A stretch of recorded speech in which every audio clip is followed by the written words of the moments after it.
कहा जा रहा है कि जो पिछले दिनों में एक हल्के से शरारत थी, मौसम खराब था, बड़ा आलूद था, पिंडी और इस्लामाबाद के दरमियान में बैरियर हटाए जा रहे हैं, इसमें कितनी हकीकत है? देखिए बड़ी साहब, बात बड़ी सीधी है। जो जिसको कहते हैं ना एतमाद या ट्रस्ट, या वो 100% होता है या नहीं होता। पार्शियल ट्रस्ट या टुकड़ों वाला ट्रस्ट नहीं होता। ट्रस्ट की तो बात अब वो रही नहीं। जो भी वजूहात थी, गलत थी, सही थी, दुनियावी थी या दीनी थी, जो भी वजूहात थी वो एक खराश तो आ गई है, जिसको कहते हैं हवा में खलिश आ गई है। अब आप जितना मर्जी डैमेज कंट्रोल कर लें। कल हमने देखा फ़ोटो, एक अपॉर्चुनिटी भी क्रिएट की गई। NCOC की मीटिंग थी, वहाँ पे आर्मी चीफ भी गए, वहाँ पे प्राइम मिनिस्टर साहब गए, वहाँ पे जनरल फैज़ भी गए। हालांकि कल की बात बनती नहीं थी NCOC की कि कोई क़यामत नहीं आई हुई थी। लोएस्ट डेथ काउंट था जुलाई से लेके अब तक, और बिल्कुल कोई इस वक्त डेंगू ज़्यादा बड़ा मसला है, NCOC बड़ा मसला नहीं है, कोविड इतना बड़ा। तो दिखाया गया कि all is well type thing. फिर बाद में आर्मी चीफ के कल ही दौरे पे चले गए ISI के। तो व्हील्स विद इन व्हील्स तो मोशन में चल रहे हैं। आज भी जो टेलीविज़न पे हम देख रहे हैं, दोनों साइड्स अपना अपना इमेज बिल्डअप कर रही हैं। प्रिटेंड तो करेंगे कि हालात बिल्कुल जी कोई बड़ी बात नहीं थी। बड़ी बात तो है, आज देखिए आज क्या तारीख होगी, 19 तारीख हो गई है। 6 का हुआ फैसला, आज 19 हो गई है। अभी तक इस पर कोई चीज़ नहीं सामने हुई, सेटल नहीं हुआ। ठीक है, इंटीरियर मिनिस्टर ने कह दिया जुमे हफ्ते तक हो जाएगा, लेकिन बहुत सा पानी पुलों के नीचे से गुजर गया है। और अब 2 सवाल उठेंगे बड़े इंटरेस्टिंग। अगर वज़ीर आज़म वही अपॉइंटमेंट कर देते हैं ISI चीफ की, तो लोग के जब हमारे पंजाबी में कहते हैं फिर दुच मेंगड़ियाँ पाँच की लोड़ सी। और अगर चेंज कर देते हैं नाम, जो मुझे नहीं लगता कि पॉसिबिलिटी है, बल्कि वही नाम रहेगा, अगर चेंज कर देते हैं तो फिर आर्मी चीफ के ऊपर बड़ी बातें आती थी कि ठीक है जी, क्या आपने बगैर पूछे किया था, या अगर आपकी अपॉइंटमेंट नहीं रहती तो फिर उनका रहना बड़ा मुश्किल हो जाता है। सो आइदर वे इसमें विन विन किसी के लिए नहीं है। पहले दौर में तो चलो ऊँटों पे जाते थे लोग, सफ़र बहुत ज़्यादा हो जाता था कि एक शहर से दूसरे शहर में जाने में महीने लग जाते थे। पिंडी से इस्लामाबाद पहुँचते हुए असम्बली में कौन कौन से बैरियर आए जो आपके पास डॉक्यूमेंट आए हैं?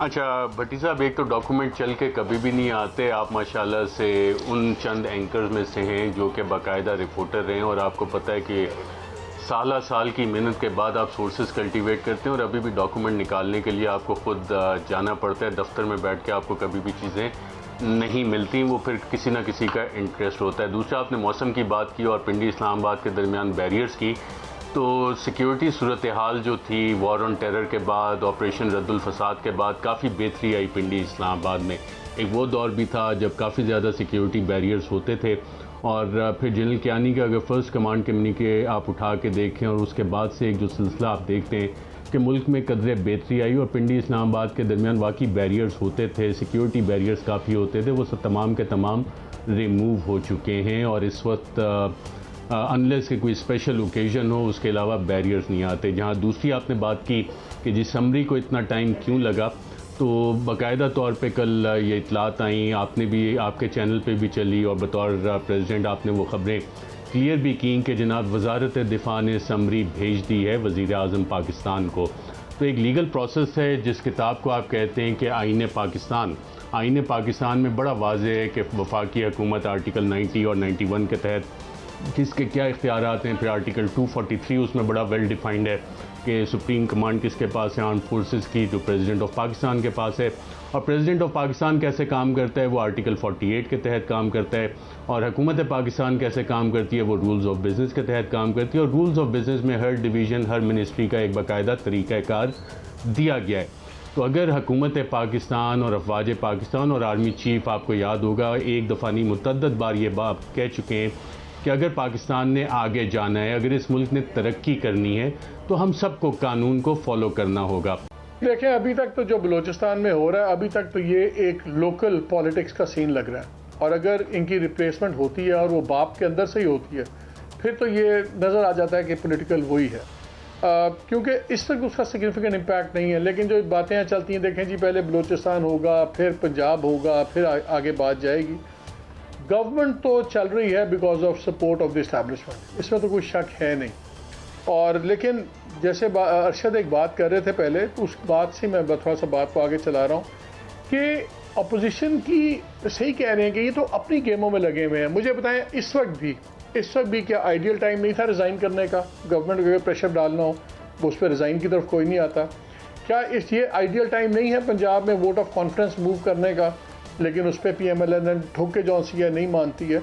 इनकी अपनी चीज़ें क्लियर नहीं हैं।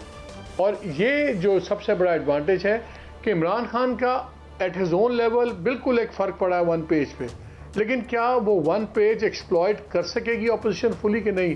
महंगाई आसमान छू रही है, बुरा हाल है लोगों का, इकॉनमी टेल स्पिन के अंदर है, डॉलर का आपने हाल देख लिया है। आपकी ये अभी खुदा न खास्ता आने वाले दिन और भी सख्त होंगे। एनर्जी क्राइसिस आपका सर्दियों में तबाह कौन किस्म का एनर्जी क्राइसिस होगा। बात यह है मलिक साहब, अपॉर्चुनिटी तब होती है अगर आपकी गेम प्लान क्लियर हो। अनफॉर्चुनेटली अपोजिशन भी यहाँ कोई नेशनल पॉलिटिक्स तो नहीं कर रही, हर कोई सेल्फ सर्वाइवल की पॉलिटिक्स कर रहा है। PMLN की हर बात ख़त्म होती है कि मरियम को क्लियरेंस मिल जाए, मियाँ साहब के केसेस ख़त्म हो जाएं और शायद शहबाज फैमिली के भी केसेस ख़त्म हो जाए, ना भी हो तो उनको फ़र्क नहीं पड़ता, वो अपनी का कर रहे हैं। पीपल्स पार्टी वाले अपनी प्रोटेक्शन कर रहे हैं। मौलाना फजल रहमान अपने और अपने भाइयों के केसेस ख़त्म करना चाहते हैं, रेलिवेंस चाहते हैं। इनमें से पॉलिटिक्स कर कौन रहा है? ये सारे अपने अपने खानवादों की कर रहे हैं गेम। PMLN के अंदर अपना विरासत का ऐसा झगड़ा चल रहा है। एडवांटेज लेने के लिए एक क्लियर गेम प्लान वो तो होना चाहिए। और मैं दूसरी एक बात, पहले ये अरशद और बात कर रहे थे भट्टी साहब, मुझे तो वो मरहूम पीर पगाड़ा याद आ गए, कुत्ता बिल्ली, काली बिल्ली, सफ़ेद खरगोश। खुल के बात करें, सीधी बात करें, कौन चोर है कौन डकैत है, ताकि हमें भी समझ आए कि क्या बात है क्या नहीं है। मुझे तो नहीं समझ आई सारी बात की कि किसने क्या किया, कौन कानून कौन क्रिमिनल था। अगर इस सारे इशू में फिर क्रिमिनलिटी हुई है, हमें चाहिए हम खुल के बात करें क्या क्रिमिनलिटी हुई है। देखें, 2-3 सवाल उठते हैं। जिस दिन अपॉइंटमेंट्स अनाउंस हुई, पहले कोर कमांडर्स की अपॉइंटमेंट अनाउंस हुई, सुबह प्राइम मिनिस्टर की और आर्मी चीफ की मुलाकात हुई, फिर 2-3 घंटे के गैप के बाद DGISI की अपॉइंटमेंट आई। ये बड़ा अनबिलीवेबल मुझे लगता है कि प्राइम मिनिस्टर से और इन्होंने कैटेगोरिकली बात ना की हो और ये बात किए बगैर आर्मी चीफ कर दे। माजी में ये भी होता रहा है कि आर्मी चीफ और प्राइम मिनिस्टर एग्री कर गए और अनाउंसमेंट्स होगी, पेपर वर्क फॉलो लेटर किया, paper work came later.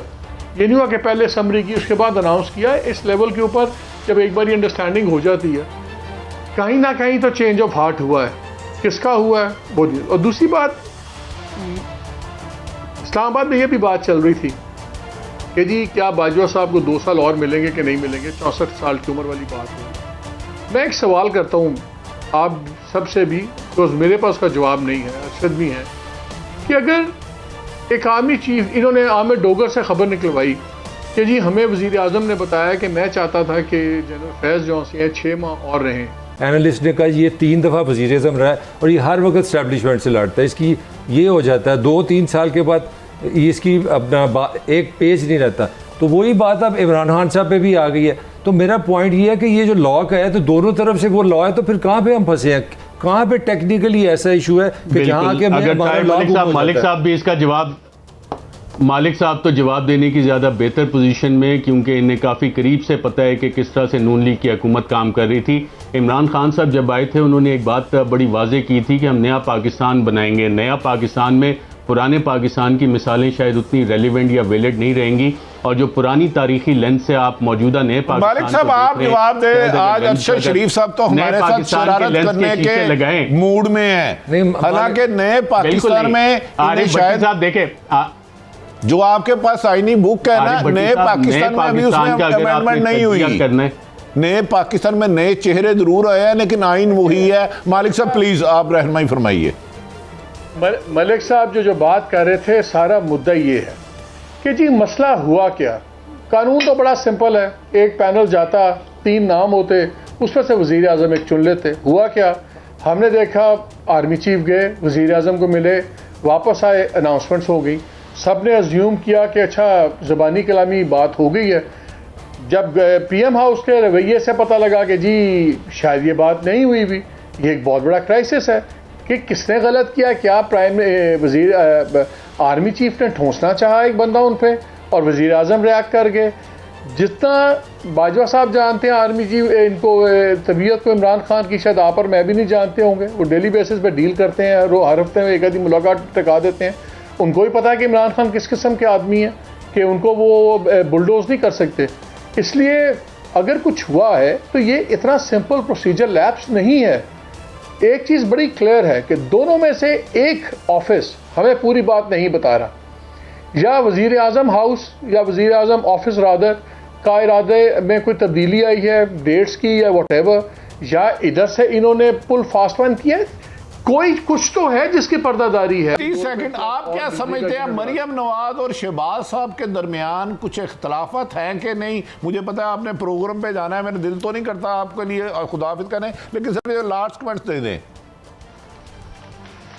Sir ये इख्तलाफ इन दोनों के दिलों में तो जो होगा असल फैसला नवाज शरीफ साहब को अपना दिमाग क्लियर करना है कि उन्होंने अपनी पार्टी के लिए फैसला दिल से करना है कि दिमाग से करना है। दिल से करते हैं तो मरियम जीतेंगी, दिमाग से करते हैं तो भाई जीतेगा, और इनकी सियासत भी शायद आगे चल पड़े ठीक तरीके से।